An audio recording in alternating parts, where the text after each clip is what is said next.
প্রিয় দেশবাসী, দেশের শিশু, কিশোর কিশোরী, তরুণ তরুণী, ছাত্রছাত্রী, বয়স্ক বৃদ্ধ, পুরুষ মহিলা সবাইকে আমার সালাম জানাচ্ছি। আসসালামু আলাইকুম।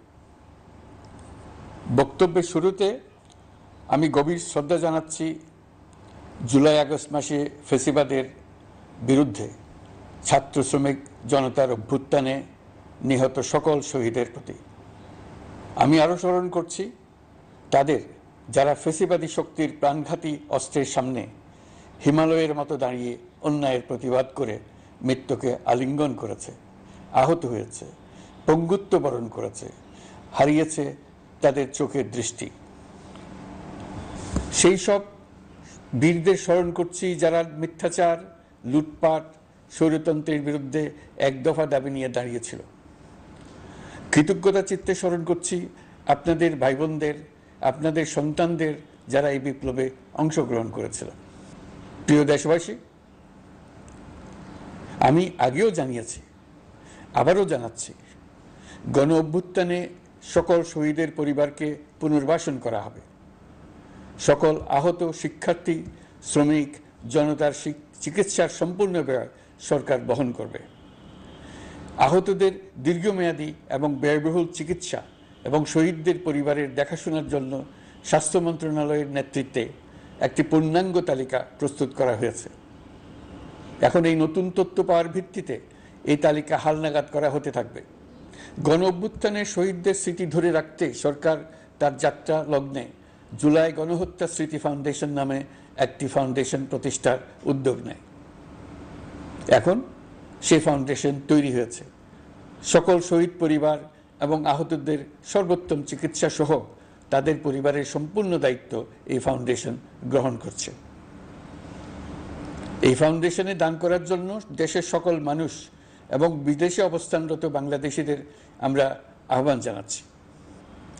গত মাসে কুমিল্লা, নোয়াখালী, সিলেট অঞ্চলে আকস্মিক বন্যা এসব এলাকার মানুষকে হতভম্ব করে দিয়েছে। এখানে বেশিরভাগ এলাকায় কোনোদিন বন্যা হয়নি। তারা বন্যা মোকাবেলা করে অভ্যস্ত নন।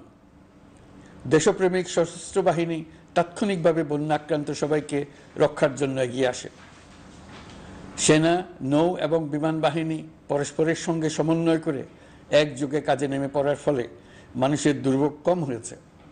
এর পরপরই এনজিও এবং সাধারণ মানুষ দেশের সকল অঞ্চল থেকে দলে দলে এগিয়ে এসছে। আমি বিশেষ করে দেশপ্রেমিক সেনাবাহিনীকে আবারও ধন্যবাদ জানাচ্ছি। দেশের সকল দুর্যোগকালে তারা সবসময় আন্তরিকভাবে এগিয়ে এসছে।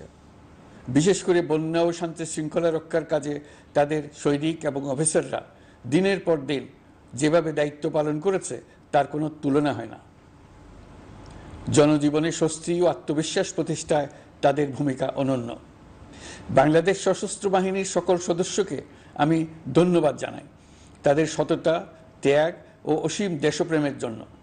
দেশের স্বাধীনতা সংগ্রাম থেকে শুরু করে বন্যা, খরা, ঝড়, বৃষ্টি, ঘূর্ণিঝড়, সকল প্রাকৃতিক দুর্যোগে আপনারা সকলের শেষ ভরসার স্থান। দেশের প্রতিটি ক্রান্তি লগ্নে আপনারা দেশের মানুষের পাশে থেকেছেন। দেশের স্বাধীনতার পক্ষে, সার্বভৌমত্বের পক্ষে অবস্থান নিয়েছেন। দেশ গঠনে আপনারা সবার আগে এগিয়ে এসছেন। বিগত জুলাই হতে শুরু হওয়া গণ অভ্যুত্থান, বন্যা, নিরাপত্তা প্রদান, অস্ত্র উদ্ধার সহ সকল কার্যক্রমে আপনারা সফলভাবে দিনরাত কাজ করে যাচ্ছেন। সরকার ও জনগণের পক্ষ থেকে আমি আপনাদের প্রতি কৃতজ্ঞতা জানাচ্ছি। বন্যা আমাদের জনজীবনে আরেকটি দিক উন্মোচন করল। দেশের সকল জায়গায় মানুষের সক্রিয় সহানুভূতির জোয়ার উঠেছিল অবিশ্বাস্য মাত্রায়। ব্যবসায়ী, অর্থবান ব্যক্তিরা যেমন তাদের অর্থ নিয়ে স্বতঃস্ফূর্তভাবে এগিয়ে এসেছিল, তেমনি দেশের বিভিন্ন প্রান্তের সাধারণ মানুষ, স্কুল, কলেজ, বিশ্ববিদ্যালয়ের ছেলেমেয়েরা জোয়ারের ঢলের মতো যার যার সামর্থ্য নিয়ে এগিয়ে এসছে। অনেকেই ছুটে গেছে বন্যার্তদের সহযোগিতা করার জন্য। এনজিওরা বিভিন্ন জায়গা থেকে ছুটে গেছে তাদের সহায়তা নিয়ে। তাদের কাজে অনুপ্রাণিত হয়ে আমি এনজিও নেতাদের সঙ্গে বৈঠক করেছি কিভাবে সরকার তাদের কাজের সঙ্গে সরকারের উদ্যোগকে সমন্বিত করতে পারে, সেটার কাঠামো তৈরি করে দেওয়ার জন্য। বন্যা এখন চলে গেছে, কিন্তু পুনর্বাসনের কঠিন কাজ আমাদের সামনে রয়ে গেছে।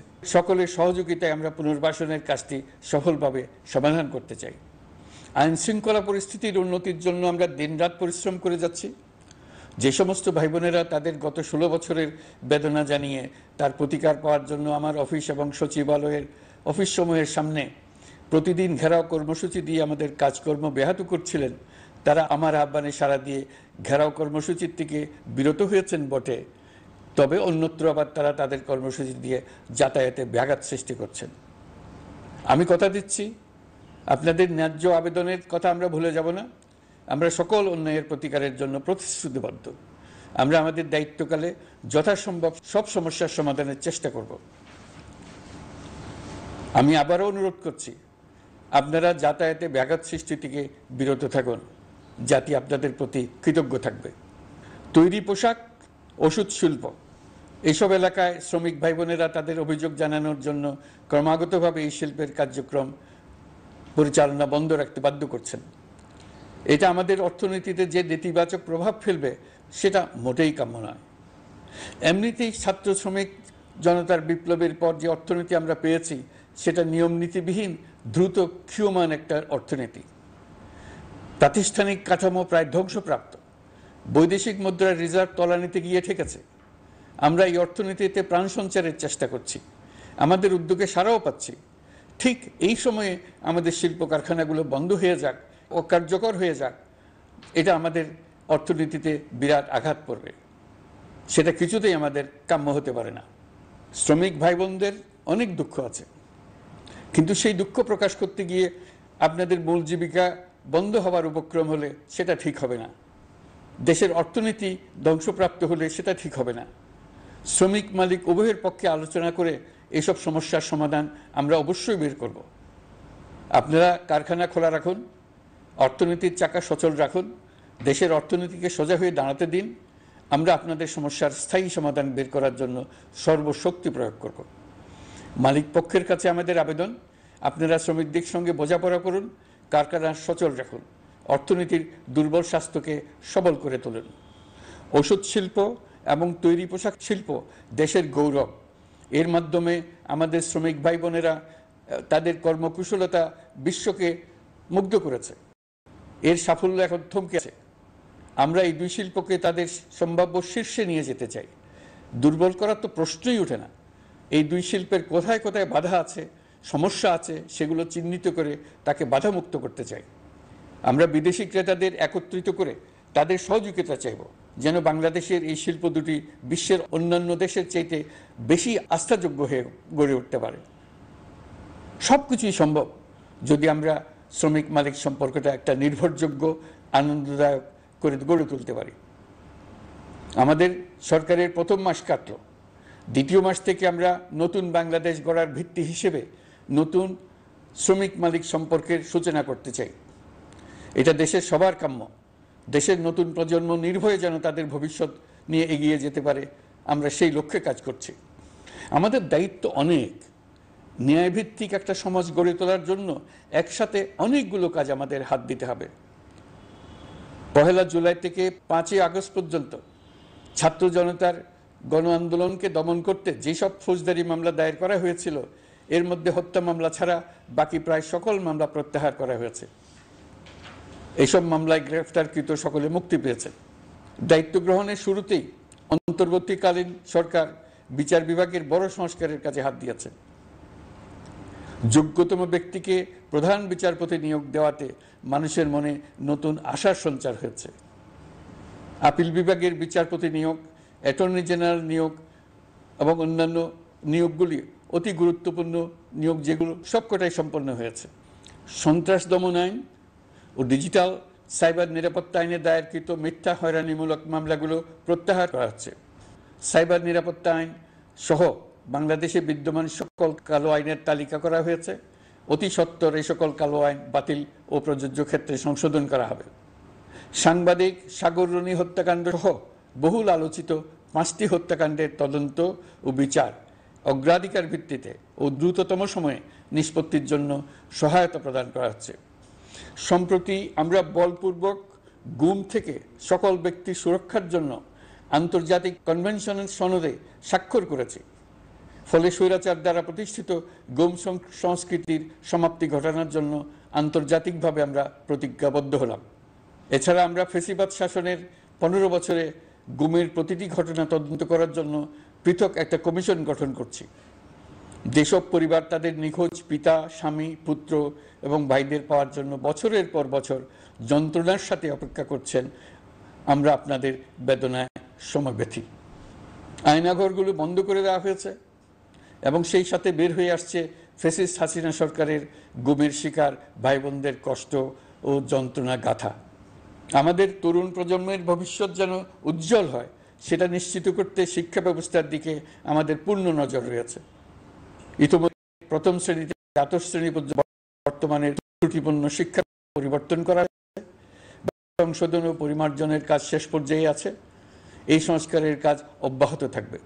বিশ্ববিদ্যালয় সমূহের উচ্চ প্রশাসনিক পদগুলো পূরণ করে শিক্ষা কার্যক্রম স্বাভাবিক করার কাজ দ্রুত গতিতে এগিয়ে চলেছে। বেসরকারি শিক্ষা প্রতিষ্ঠানগুলোর পরিচালনা বোর্ডে দখলদারিত্বের রাজনীতি বন্ধ করার ব্যবস্থাও নেওয়া হয়েছে।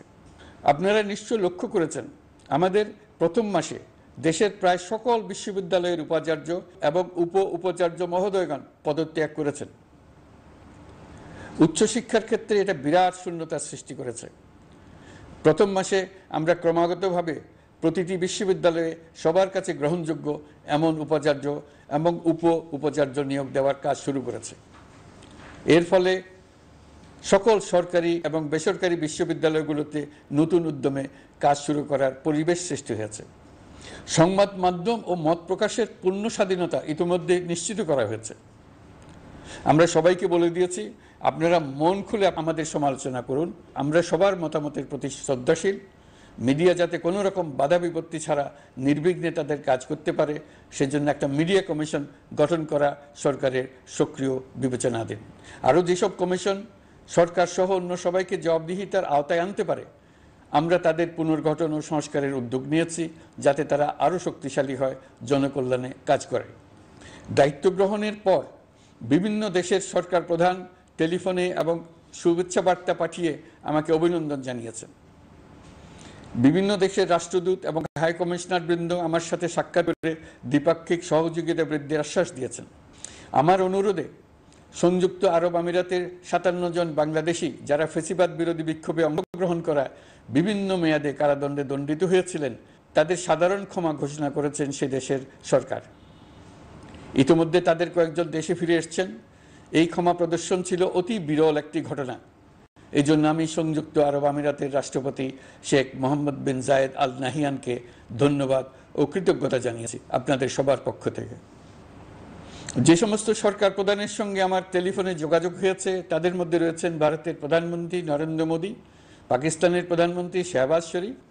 আমরা ভারত এবং অন্যান্য প্রতিবেশী রাষ্ট্রসমূহের সঙ্গে সুসম্পর্ক চাই, তবে সেই সম্পর্ক হতে হবে ন্যায্যতা এবং সমতার ভিত্তিতে।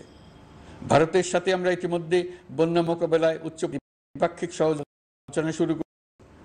দক্ষিণ এশিয়ায় আঞ্চলিক সহযোগিতা বৃদ্ধির লক্ষ্যে আমি সার্ক রাষ্ট্রগোষ্ঠী পুনর্জীবিত করার উদ্যোগ নিয়েছি। আমরা চাই আমাদের দেশ যেন একটি গণতান্ত্রিক দেশ হিসেবে বিশ্বের কাছে সম্মানের সাথে পরিচিত হয়। দেশের পরিকল্পনা যেন দেশের মানুষ কেন্দ্রিক হয়, কোনো নেতা বা দল কেন্দ্রিক না হয়। আমরা স্বৈরাচারী হাসিনা সরকারের অহেতুক কোটি কোটি টাকা ব্যয়ের প্রকল্প বাস্তবায়িত হতে দেখেছি, যেগুলো কখনোই দেশের মানুষের জন্য ছিল না, বরং এর সাথে জড়িত ছিল কুৎসিত আমিত্ব এবং বিশাল আকারের চুরি। চলমান এবং প্রস্তাবিত সকল উন্নয়ন প্রকল্পগুলোর যাচাই বাছাই করার কাজ ইতিমধ্যে আমরা শুরু করেছি। প্রকল্প বাস্তবায়নের পর্যায় বিবেচনা করে বাকি কাজে ব্যয়ের সাশ্রয় এমনকি প্রয়োজন মতে তা বাতিল করার কথা বিবেচনা করা হবে। দেশের মানুষকে আর ফাঁকি দেওয়া চলবে না। কর্মসংস্থান তৈরি করবে এমন প্রকল্পগুলোকে আমরা অগ্রাধিকার দেব। লুটপাট ও পাচার হয়ে যাওয়া অর্থ ফিরিয়ে আনার উদ্যোগ আমরা নিয়েছি। আর্থিক খাতে শৃঙ্খলা ফিরিয়ে আনতে একটা ব্যাংকিং কমিশনও গঠন করার উদ্যোগ নেওয়া হয়েছে। বিভিন্ন ব্যাংকের পরিচালনা পরিষদ পুনর্গঠন করা হয়েছে। ব্যাংকিং খাতে এই এক মাসে বিরাট পরিবর্তন এসেছে, আপনারা নিশ্চয়ই সেটা লক্ষ্য করেছেন। আমরা এই খাতে নিয়ম নীতি প্রতিষ্ঠা করতে পেরেছি। আরও অনেক কাজ বাকি রয়ে গেছে। প্রথম মাসের কাজ হিসেবে শুধু প্রধান কাজগুলো করেছে, তার সঙ্গে রয়েছে আরও অনেক পরবর্তী কাজ। ফেসিবাদী সরকার লুটপাট করার জন্য নতুন করে 60,000 কোটি টাকা ছাপিয়ে বাজারে ছাড়ার কারণে মুদ্রাস্ফীতির শিকার হয়েছে দেশের মানুষ। এই অতুলনীয় মুদ্রাস্ফীতি নিয়ন্ত্রণ অন্তর্বর্তী সরকারের অন্যতম প্রধান লক্ষ্য। মুদ্রাস্ফীতি নিয়ন্ত্রণের লক্ষ্যে পলিসি সুদের হার বৃদ্ধি করে 9% উন্নীত করা হয়েছে। মূল্যস্ফীতি থেকে সাধারণ মানুষকে সুরক্ষা দেওয়ার উদ্দেশ্যে ওএমএস খাদ্যবান্ধব কর্মসূচি সহ সুলভ মূল্যে প্রান্তিক মানুষের কাছে নিত্য প্রয়োজনীয় দ্রব্য সরবরাহ চলমান রাখা হয়েছে। মূল্যস্ফীতি মোকাবেলায় চলতি অর্থ বছরে চাল ও গম আমদানির জন্য 5,800 কোটি টাকা, অভ্যন্তরীণ সংগ্রহের জন্য 8,900 কোটি টাকা এবং খাদ্য ভর্তুকির 3টি প্রোগ্রামের জন্য 7,360 কোটি টাকা বরাদ্দ রাখা হয়েছে। বিভিন্ন স্টেক হোল্ডারের সাথে সভা করে মূল্যস্ফীতি নিয়ন্ত্রণের করণীয় সমূহ চিহ্নিত করা হয়েছে। পরিচালন ও উন্নয়ন ব্যয় যৌক্তিক পরিমাণে হ্রাস করার জন্য কার্যক্রম গ্রহণ করা হয়েছে। কৃষিপণ্য উৎপাদনের জন্য সার আমদানির ক্ষেত্রে প্রয়োজনীয় বৈদেশিক মুদ্রার সরবরাহ নিশ্চিত করার পদক্ষেপ নেওয়া হয়েছে। প্রকৃত চাষিগণ যাতে কৃষি ঋণ পেয়ে থাকেন তা নিশ্চিত করার উদ্যোগ নেওয়ার পাশাপাশি কৃষি ঋণের পরিমাণ বৃদ্ধি করা হয়েছে। মার্কিন ডলারের বিপরীতে টাকার বিনিময় হার স্থিতিশীল রাখার লক্ষ্যে বৈদেশিক মুদ্রার বিনিময় হারকে বাজার ভিত্তিক করা হয়েছে। কালো টাকা সাদা করার অনৈতিক অনুমতি বাতিল করা হয়েছে। বৈদেশিক মুদ্রার রিজার্ভ বৃদ্ধি করতে বিভিন্ন উন্নয়ন সহযোগীদের কাছ থেকে বাজেট সাপোর্ট চাওয়া হয়েছে। আন্তর্জাতিক মুদ্রা তহবিল থেকে অতিরিক্ত 3 বিলিয়ন মার্কিন ডলার, বিশ্বব্যাংক থেকে অতিরিক্ত 1 বিলিয়ন ডলার, জাইকা থেকে অতিরিক্ত 1 বিলিয়ন মার্কিন ডলার প্রদানের অনুরোধ করা হয়েছে। রূপপুর পারমাণবিক বিদ্যুৎ কেন্দ্র নির্মাণ প্রকল্পের অগ্রিম অর্থ পরিশোধ এবং বকেয়া পাওনা নিয়ে রাশিয়ান ফেডারেশনের সাথে অর্থ মন্ত্রণালয়ের আলোচনা চলছে। পাইপলাইনে থাকা 48 বিলিয়ন মার্কিন ডলার বৈদেশিক সহায়তা ব্যবহারের উদ্যোগ নেওয়া হয়েছে। মেগা প্রকল্পের নামে লুটপাট বন্ধের পাশাপাশি স্বাস্থ্য ও শিক্ষা খাতে বরাদ্দ বৃদ্ধির পরিকল্পনা গ্রহণ করা হয়েছে। বৈদেশিক মুদ্রার রিজার্ভের উপর চাপ কমানোর লক্ষ্যে রাশিয়া এবং চীন থেকে প্রাপ্ত ঋণের সুদের হার কমানো এবং ঋণের মেয়াদ বৃদ্ধির জন্য অনুরোধ জানানো হয়েছে। সকল উন্নয়ন সহযোগীদের সাথে সম্পর্ক আরও নিবিড় করার উদ্যোগ নেওয়া হয়েছে। সকল অর্থনৈতিক সূচক এবং পরিসংখ্যানের প্রকৃত মান বা সংখ্যা প্রকাশের জন্য নির্দেশনা প্রদান করা হয়েছে। জিডিপি, মূল্যস্ফীতি ইত্যাদি সঠিক উপাত্ত সংগ্রহ, প্রাক্কলন ও প্রকাশের জন্য নির্দেশনা দেওয়া হয়েছে। জাতীয় রাজস্ব বোর্ড এবং অর্থ বিভাগের রাজস্ব আয় সম্পর্কিত উপাত্তের মধ্যে পার্থক্য নিরসনে উদ্যোগ নেওয়া হয়েছে। প্রকৃত রপ্তানি আয় নিরূপণ এবং প্রকাশের নির্দেশনা দেওয়া হয়েছে। জাতীয় রাজস্ব বোর্ডের অটোমাইজেশনের লক্ষ্যে পরিকল্পনা গ্রহণ করা হয়েছে। পুঁজিবাজারকে স্বাভাবিক ধারায় ফিরিয়ে আনতে সিকিউরিটি এক্সচেঞ্জ কমিশন পুনর্গঠন করা হয়েছে। নিত্য প্রয়োজনীয় পণ্য সামগ্রীর সরবরাহ স্বাভাবিক রাখার নিমিত্তে ব্যবসায়ী, শিল্প মালিক ও ব্যবসায়ী সংগঠনের সাথে সভা করা হচ্ছে এবং তাদের মতামতের ভিত্তিতে বিভিন্ন ব্যবস্থা গ্রহণ করা হচ্ছে। বিদ্যমান মজুদ ও ঘাটতি মূল্যায়ন করে ভবিষ্যৎ চাহিদা পর্যালোচনা করে স্থানীয় উৎপাদন বৃদ্ধির পাশাপাশি আমদানি পর্যায়ে বিভিন্ন জটিলতা দূরীকরণ, বন্দর ও বড় মোকাম সহ পরিবহন ব্যবস্থার বিভিন্ন সমস্যা সমাধানে সংশ্লিষ্ট সকল মন্ত্রণালয়, দপ্তর, বিভাগকে প্রয়োজনীয় নির্দেশ দেওয়া হয়েছে। এই জন্য তেল, চিনি, ডিম ও মাংস উৎপাদনকারী বৃহৎ প্রতিষ্ঠানসমূহের সাথে সভা ও মত বিনিময় করা হচ্ছে। নিত্য প্রয়োজনীয় কিছু দ্রব্যাদি যেমন পেঁয়াজ, আলু এসবের দাম আরও কমানোর জন্য বিদ্যমান শুল্ক হার হ্রাসের বিষয়ে এনবিআরকে প্রয়োজনীয় নির্দেশনা দেওয়া হয়েছে। ইতোমধ্যে এনবিআর পেঁয়াজ, আলু ও কতিপয় কীটনাশকের ক্ষেত্রে আমদানি শুল্ক হ্রাস এবং ক্ষেত্র বিশেষে রেগুলেটরি শুল্ক প্রত্যাহার করে এসআরও জারি করেছে। নিম্ন আয়ের 1 কোটি পরিবারকে টিসিবির মাধ্যমে হ্রাসকৃত মূল্যে কিছু পণ্য যেমন পরিবার প্রতি চাল মাসে 5 কেজি, সয়াবিন তেল মাসে 2 কেজি, মসুর ডাল মাসে 2 কেজি দেওয়া হচ্ছে। এটি সামনের দিনগুলোতে অব্যাহত রাখা হবে। সরকার দায়িত্ব গ্রহণের পর জনপ্রত্যাশা অনুযায়ী বিদ্যুৎ, জ্বালানি ও খনিজ সম্পদ মন্ত্রণালয় হতে বিদ্যুৎ ও জ্বালানির দ্রুত সরবরাহ বৃদ্ধি আইনের অধীনে চলমান সকল প্রকার নেগোসিয়েশন, প্রকল্প বাছাই এবং ক্রয় প্রক্রিয়াকরণ কার্যক্রম আপাতত স্থগিত করা হয়েছে। গত 1.5 দশকে এই আইন ব্যবহার করে লক্ষ কোটি টাকা লুটপাট হয়েছে। বিদ্যুৎ, জ্বালানি ও খনিজ সম্পদ মন্ত্রণালয়ের আওতাধীন কোম্পানিসমূহে অধিকতর স্বচ্ছতা ও জবাবদিহিতা আনার লক্ষ্যে কোম্পানিসমূহের পরিচালনা পর্ষদ পুনর্গঠন করা হয়েছে। প্রকৌশল, ভূতত্ত্ব এবং খনিজ হিসাব বিষয়ে অধ্যয়ন করেছে এমন ছাত্র প্রতিনিধি অন্তর্ভুক্ত করার জন্য উদ্যোগ গ্রহণ করা হয়েছে। এই খাতে অধিকতর সক্ষমতা, গতিশীলতা এবং জবাবদিহিতা নিশ্চিত করার লক্ষ্যে বিশেষজ্ঞগণের সমন্বয়ে একটি কমিটি গঠন করা হয়েছে। জ্বালানি তেলের মূল্য জনপ্রত্যাশা অনুযায়ী সহনশীল রাখতে অকটেন ও পেট্রোলের দাম 6 টাকা, ডিজেল ও কেরোসিনের দাম 1 টাকা 25 পয়সা কমানো হয়েছে। 37 দিন বন্ধ থাকার পর গত 25 আগস্ট হতে মিরপুর 10 ও কাজীপাড়া স্টেশন ছাড়া বাকি সব স্টেশনে মেট্রো রেল পুনরায় চালু করা হয়েছে। ভুয়া মুক্তিযোদ্ধাদের চিহ্নিত করার লক্ষ্যে বিশেষ করে মুক্তিযুদ্ধের সময় যাদের বয়স 12.5 বছরের কম ছিল তাদের মুক্তিযুদ্ধ তালিকা হতে বাতিলের জন্য সুপ্রিম কোর্টে লিভ টু আপিলের পদক্ষেপ গ্রহণ করা হয়েছে। মুক্তিযোদ্ধা কল্যাণ ট্রাস্টের আওতাধীন বেদখলকৃত স্থাবর সম্পত্তি উদ্ধারে প্রয়োজনীয় ব্যবস্থা গ্রহণ করা হয়েছে। গৃহায়ন ও গণপূর্ত মন্ত্রণালয় কর্তৃক গৃহীত বরিশাল, রংপুর, ময়মনসিংহ উন্নয়ন কর্তৃপক্ষ আইন এর খসড়া তৈরির কার্যক্রম নেওয়া হয়েছে। পূর্বাচল নতুন শহর প্রকল্প, ঢাকার আশেপাশে স্যাটেলাইট সিটি নির্মাণের রোডম্যাপ চূড়ান্তকরণের উদ্যোগ নেওয়া হয়েছে। বিধি বহির্ভূত প্রদত্ত প্লট ও ফ্ল্যাটের বরাদ্দ বাতিলের উদ্যোগ নেওয়া হয়েছে। প্রিয় দেশবাসী, আপনাদের আমাদের সন্তানদের জন্য একটি গণতান্ত্রিক বাংলাদেশের রূপরেখা তৈরি করতে আমরা দৃঢ় প্রতিজ্ঞ। আর যেন আমাদের কোনো স্বৈরাচারের হাতে পড়তে না হয়। আমরা যাতে বলতে পারি আমরা একটি গণতান্ত্রিক দেশে বসবাস করি, আমরা যাতে সকলেই দাবি করতে পারি যে এই দেশটি আমাদের, আমরা সেই লক্ষ্যেই কাজ করছি। কেউ আইন নিজের হাতে তুলে নেবেন না। আইন নিজের হাতে তুলে নিয়ে কেউ সমাজে বিশৃঙ্খল পরিবেশ সৃষ্টি করলে আমরা তাকে অবশ্যই শাস্তির আওতায় নিয়ে আসব। আমরা একটি সাম্প্রদায়িক সম্প্রীতির দেশ। ধর্মীয় সম্প্রীতি বিনষ্ট হয় এমন কোনো কাজ কেউ কোনোভাবেই করবেন না। অতীতে শুধুমাত্র আওয়ামী মতাদর্শী না হওয়ার কারণে 18তম থেকে 42তম বিসিএস পর্যন্ত বিপিএসসি কর্তৃক সুপারিশকৃত অনেক প্রার্থী নিয়োগ বঞ্চিত হয়েছেন। 8ই আগস্ট পরবর্তী সময়ে এর মধ্যে এদের 259 জনকে নিয়োগ দেওয়া হয়েছে। মাঠ প্রশাসনকে জনবান্ধব এবং দুর্নীতিমুক্ত জবাবদিহিমূলকভাবে গড়ে তোলার জন্য সব ধরনের উদ্যোগ নেওয়া হয়েছে। সরকারি কর্মচারীদের বাধ্যতামূলকভাবে সম্পদ বিবরণী দাখিলের নির্দেশ দেওয়া হয়েছে এবং এটা প্রতি বছর তাদেরকে করতে হবে। ধ্বংস হয়ে পড়া একটা জনপ্রশাসনকে নিয়ে যাত্রা শুরু করেছি। মন্ত্রণালয়গুলোর উচ্চতম পদে যারা নিয়োজিত ছিলেন তারা অনেকে দায়িত্ব ছেড়ে চলে গেছেন, কিংবা পদে থাকলেও সহকর্মীদের চাপের মুখে কাজ করতে পারছিলেন না, বাধ্য হয়ে পদত্যাগ করেছেন। আর যারা 16 বছরের স্বৈরাচারী শাসনের আমলে পদত্যাগে বাধ্য হয়েছিলেন কিংবা দায়িত্ববিহীন অবস্থায় একই পদে থেকে বাধ্য হয়েছেন, তাদের সবার কথা বিবেচনা নিয়ে জনপ্রশাসনকে নতুন করে দাঁড় করানোই ছিল আমাদের প্রথম মাসে কঠিনতম সময়। আবার সকল সমস্যার সমাধান করে একটি নতুন জনপ্রশাসন কাঠামো দাঁড় করাতে পেরেছি, এটাই আমাদের প্রথম মাসের সবচাইতে বড় অর্জন। আমার বিশ্বাস এই জনপ্রশাসন জনগণের ইচ্ছা পূরণে সর্বোচ্চ অবদান রাখতে পারবে। অতি স্বল্প জনবল নিয়ে দাপ্তরিক কার্যক্রম শুরু করা হলেও প্রথম দিকে বিভিন্ন মন্ত্রণালয় ও বিভাগ থেকে পাঠানো বিবিধ প্রস্তাব দ্রুত গতিতে এবং আইনগত সমস্ত বাধ্যবাধকতা মেনে সিদ্ধান্ত নেওয়া হয়েছে।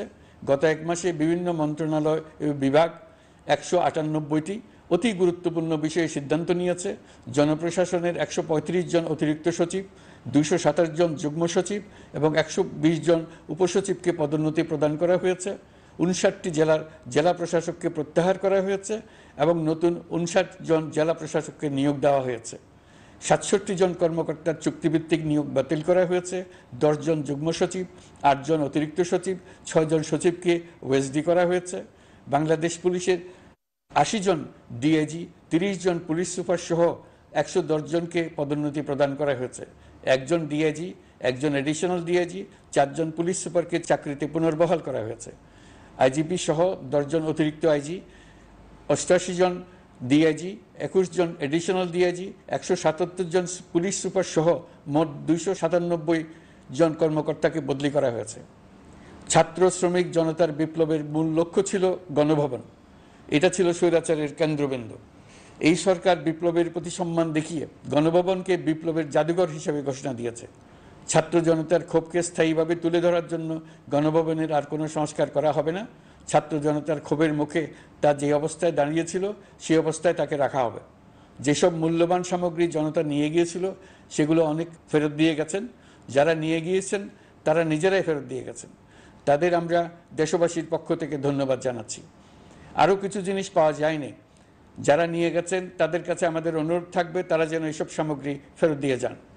আমরা উল্লেখ করব এইসব বিক্ষুব্ধ জনতা নিয়ে গিয়েছিল, কিন্তু বিজয়ের পর তারা আবার জাদুঘরে প্রতি সম্মান দেখিয়ে এগুলো ফেরত দিয়ে গিয়েছেন।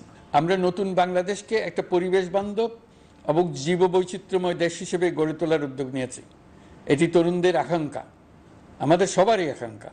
সেই লক্ষ্যে আমি প্রথমেই একটি ক্ষুদ্র পদক্ষেপ নিয়েছি। আমার বাসভবন এবং সমগ্র সচিবালয়ে প্লাস্টিকের পানির বোতল ব্যবহার নিষিদ্ধ করেছে।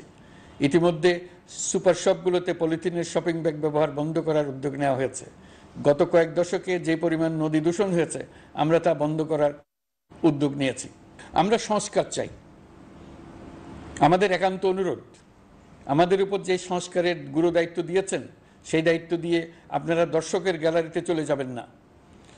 আপনারা আমাদের সঙ্গে থাকুন, আমরা একসঙ্গে সংস্কার করব। এটা আমাদের সবার দায়িত্ব। আপনারা নিজ নিজ জগতে সংস্কার আনুন। একটা জাতির সংস্কার শুধু সরকারের সংস্কার হলে হয় না। আপনি ব্যবসায়ী হলে আপনার ব্যবসায়ী সংস্কার আনুন। ব্যবসায়ী গোষ্ঠীরা তাদের নিজ নিজ সমিতির মাধ্যমে সংস্কার আনুন। সমিতিতে সংস্কার আনুন। নতুন করে সমিতি গঠনতন্ত্র সংশোধন করুন। আপনি শ্রমিক হলে আপনার ক্ষেত্রে আপনি সংস্কার করুন। আপনি রাজনৈতিক নেতাকর্মী হলে আপনার ক্ষেত্রে সংস্কার করুন।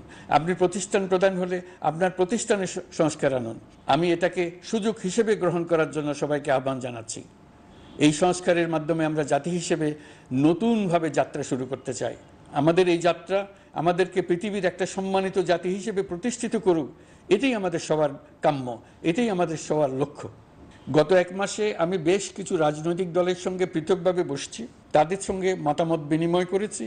তারা আমাদের উৎসাহিত করেছেন, ছাত্র শ্রমিক জনতার বিপ্লবের লক্ষ্যের প্রতি সমর্থন জানিয়েছেন, সংস্কারের কাজে পূর্ণ সহযোগিতা দেওয়ার আশ্বাস দিয়েছেন।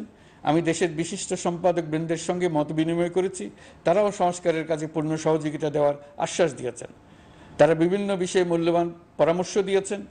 সবার পরামর্শ নিয়ে এখন আমাদের অগ্রসর হওয়ার পালা। আমি বিশিষ্ট ব্যবসায়ীদের সঙ্গে বৈঠক করেছি, তাদের কাছে আমাদের সরকারের লক্ষ্যগুলো ব্যাখ্যা করেছি, তারাও আমাদের লক্ষ্যের সঙ্গে একমত প্রকাশ করেছেন। আপনারা জানেন, ছাত্র শ্রমিক জনতার ঐতিহাসিক জুলাই গণ অভ্যুত্থানের মুখে এবং হাজারো মানুষের আত্মদানের বিনিময়ে বাংলাদেশে ফ্যাসিস্ট সরকারের পতন হয়েছে। এই গণ অভ্যুত্থানের বার্তা ও আকাঙ্ক্ষা বাস্তবায়নের জন্য একটি অভূতপূর্ব সময় ও সুযোগ আমরা এর মধ্য দিয়ে অর্জন করেছি। এর বাস্তবায়ন তথা বাংলাদেশের ফ্যাসিজম বা স্বৈরতান্ত্রিক শাসন পুনরাবৃত্তির আশঙ্কা রোধ এবং জনমালিকানা ভিত্তিক কল্যাণমুখী জনস্বার্থে নিবেদিত একটি রাষ্ট্র ব্যবস্থা প্রবর্তনের লক্ষ্যে কিছু জাতীয় ভিত্তিক সংস্কার সম্পন্ন করা জরুরি হয়ে পড়েছে। উক্ত সংস্কার ভাবনার অন্যতম কেন্দ্রবিন্দু হচ্ছে সুষ্ঠু নির্বাচন ব্যবস্থা, সুশাসন প্রতিষ্ঠা করা। আমরা যেহেতু জনগণের ভোটাধিকার ও জনগণের মালিকানায় বিশ্বাস করি, সেহেতু নির্বাচন ব্যবস্থার উন্নয়নে আমাদের সংস্কার ভাবনায় গুরুত্ব পেয়েছে অধিক। আমরা মনে করি নির্বাচনের নামে সংখ্যাগরিষ্ঠতার একাধিপত্য ও দুঃশাসন মানুষের উপর চাপিয়ে দেওয়া বা এর মাধ্যমে এক ব্যক্তি বা এক পরিবার বা কোনো গোষ্ঠীর কাছে সকল ক্ষমতা কক্ষীগত করে রাখার কোনো ক্রমেই গ্রহণযোগ্য নয়। এসব আশঙ্কা রোধ করার জন্য নির্বাচনের সাথে সম্পর্কিত নির্বাচন কমিশন সহ অন্যান্য প্রতিষ্ঠানগুলোর সংস্কারের কথা আমরা ভাবছি। নির্বাচন ব্যবস্থার সাথে সম্পর্কিত প্রতিষ্ঠান হিসেবে পুলিশ প্রশাসন, জনপ্রশাসন, বিচার প্রশাসন, দুর্নীতি দমন কমিশন এই 4টি প্রতিষ্ঠানের সংস্কার করা সুষ্ঠু ও অবাধ নির্বাচনের জন্য অপরিহার্য। এসব প্রতিষ্ঠানের সংস্কার জনমালিকানা ভিত্তিক, জবাবদিহিমূলক এবং কল্যাণমূলক রাষ্ট্র ব্যবস্থা প্রতিষ্ঠায় অবদান রাখবে বলে আমি বিশ্বাস করি। এর পাশাপাশি সমাজের সকল স্তরের মানুষের প্রতিনিধিত্ব ও স্বার্থনিষ্ঠ প্রতিফলিত করার জন্য সাংবিধানিক সংস্কারের প্রয়োজন আমরা অনুভব করছি। এসব বিষয়ে সংস্কার করার প্রাথমিক পদক্ষেপ হিসেবে আমরা প্রাথমিকভাবে 6টি কমিশন গঠন করার সিদ্ধান্ত নিয়েছি। এসব কমিশনের কাজ পরিচালনার জন্য বিষয়ভিত্তিক অভিজ্ঞতা বিবেচনা করে 6 জন বিশিষ্ট নাগরিকের নেতৃত্বে এই কমিশনগুলো পরিচালনা করার দায়িত্ব দিয়েছি। এরপর আরও বিভিন্ন বিষয়ে কমিশন গঠন করার প্রক্রিয়া আমরা অব্যাহত রাখব। নির্বাচন ব্যবস্থা সংস্কার কমিশনের প্রধান হিসেবে দায়িত্ব পালন করবেন ডক্টর বদিউল আলম মজুমদার। পুলিশ প্রশাসন সংস্কার কমিশনের প্রধান হিসেবে কাজ করবেন জনাব সরফরাজ চৌধুরী। বিচার বিভাগ সংস্কার কমিশনের প্রধান হিসেবে দায়িত্ব পালন করবেন বিচারপতি শাহ আবু নাঈম মমিনুর রহমান। দুর্নীতি দমন সংস্কার কমিশনের প্রধান হিসেবে দায়িত্ব পালন করবেন ডক্টর ইফতেখারুজ্জামান। জনপ্রশাসন সংস্কার কমিশনের প্রধান হিসেবে দায়িত্ব পালন করবেন জনাব আব্দুল মুহিত চৌধুরী। সংবিধান সংস্কার কমিশনের প্রধান হিসেবে দায়িত্ব পালন করবেন ডক্টর শাহদিন মালিক। এসব কমিশনের অন্য সদস্যদের নাম কমিশন প্রধানদের সাথে আলোচনা করে ঠিক করা হবে। কমিশনগুলোর আলোচনা ও পরামর্শ সভায় উপদেষ্টা পরিষদের সদস্য, ছাত্র, শ্রমিক জনতা আন্দোলনের প্রতিনিধি, নাগরিক সমাজ ও রাজনৈতিক দলের প্রতিনিধিরা উপস্থিত থাকবেন। পূর্ণাঙ্গভাবে গঠিত হওয়ার পর কমিশন আনুষ্ঠানিকভাবে তাদের কাজ আগামী 1 অক্টোবর থেকে শুরু করতে পারবে বলে আমি আশা করছি, এবং এটি পরবর্তী 3 মাসের মধ্যে সম্পন্ন হবে বলে আমরা ধারণা করছি। কমিশনের রিপোর্টের ভিত্তিতে সরকার পরবর্তী পর্যায়ে প্রধান রাজনৈতিক দলগুলোর সাথে পরামর্শ সভার আয়োজন করবে। চূড়ান্ত পর্যায়ে ছাত্র সমাজ, নাগরিক সমাজ, রাজনৈতিক দলের প্রতিনিধি, সরকারের প্রতিনিধি নিয়ে ব্যাপক ভিত্তিক 3 থেকে 7 দিন ব্যাপী একটি পরামর্শ সভার ভিত্তিতে সংস্কার ভাবনার রূপরেখা চূড়ান্ত করা হবে। এতে এই রূপরেখা কিভাবে বাস্তবায়ন হবে তার একটি ধারণাও দেওয়া হবে। এই আয়োজন জুলাই গণ অভ্যুত্থানের বার্তা বাস্তবায়ন ও রাষ্ট্র পুনর্নির্মাণ তাগিদের ঐক্যবন্ধনে গোটা জাতিকে শক্তিশালী ও আশাবাদী করে তুলবে বলে আমাদের বিশ্বাস। প্রিয় দেশবাসী, আমাদের সামনে অনেক কাজ, সবাই মিলে একই লক্ষ্যে আমরা অগ্রসর হতে চাই। আমাদের মধ্যে, বিশেষ করে আমাদের নতুন প্রজন্মের মধ্যে যে সুপ্ত প্রতিভা লুকিয়ে আছে, সেটা যেন বিনা বাধায় রাষ্ট্রের এবং সমাজের সহযোগিতায় প্রকাশ করতে পারি, সেই সুযোগের কাঠামো তৈরি করতে চাই। সকলে মিলে আমাদের পরিবারের প্রতিটি সদস্যকে, সে ঝাড়ুদার হোক, ছাত্র হোক, শিক্ষক হোক, যে কোনো ধর্মের হোক, সবার সমান অধিকার নিশ্চিত করতে চাই। এই হলো আমাদের সংস্কারের মূল লক্ষ্য। আসুন ছাত্র শ্রমিক জনতার এই বিপ্লবের লক্ষ্যকে আমরা দ্রুত বাস্তবায়ন করি। আমাদের প্রথম মাসে আমরা যেই গতিতে, যে উদ্যম নিয়ে কাজ এগিয়ে নিয়ে যাওয়ার কথা চিন্তা করেছিলাম, সেটা হয়তো করতে পারিনি বাস্তব অবস্থার পরিপ্রেক্ষিতে। দেশের আইনশৃঙ্খলা পরিস্থিতি স্বাভাবিক রাখা গেলে আশা করি আমরা আমাদের গতি অনেক বাড়াতে পারব। এই জন্য দেশের সকল মানুষের কাছে, শিক্ষক, ছাত্রছাত্রী, কৃষক, শ্রমিক, পেশাজীবী, বড় ব্যবসায়ী, ক্ষুদ্র ব্যবসায়ী, দিনমজুর, গৃহিণী, সকলের সহযোগিতা চেয়েছি। আমাদের কাজ বড় কঠিন, কিন্তু জাতি হিসেবে এবার ব্যর্থ হওয়ার কোনো অবকাশ আমাদের নেই। আমাদেরকে সফল হতেই হবে। এই সাফল্য আপনাদের কারণেই আসবে, আপনার সহযোগিতার কারণেই আসবে। আমাদের কাজ হবে আপনার আমার স্বপ্নকে বাস্তবে রূপায়িত করা। এখন আমরা আমাদের 2য় মাস শুরু করছি। আমাদের 2য় মাসে যেন আপনাদের মনে দৃঢ় আস্থা সৃষ্টি করতে পারি, সেই চেষ্টা করে যাব। ধৈর্য ধরুন, এই কথাটি আমি মোটেই আপনাদের বলবো না। আমরা সবাই অধৈর্য হয়ে পড়েছি। এত সব কাজ কখন যে শেষ হবে এটা চিন্তা করে আমরা অধৈর্য হব, কেন হব না? কিন্তু সঠিকভাবে কাজ করব, কাজে কোনো অধৈর্যের চিহ্ন রাখব না। প্রিয় দেশবাসী, দেশের শিশু, কিশোর কিশোরী, তরুণ তরুণী, ছাত্রছাত্রী, বয়স্ক, বৃদ্ধ, পুরুষ, মহিলা, সবাইকে আবারও আমার সালাম জানাচ্ছি। আসসালামু আলাইকুম। আপনাদের সবাইকে ধন্যবাদ জানাচ্ছি।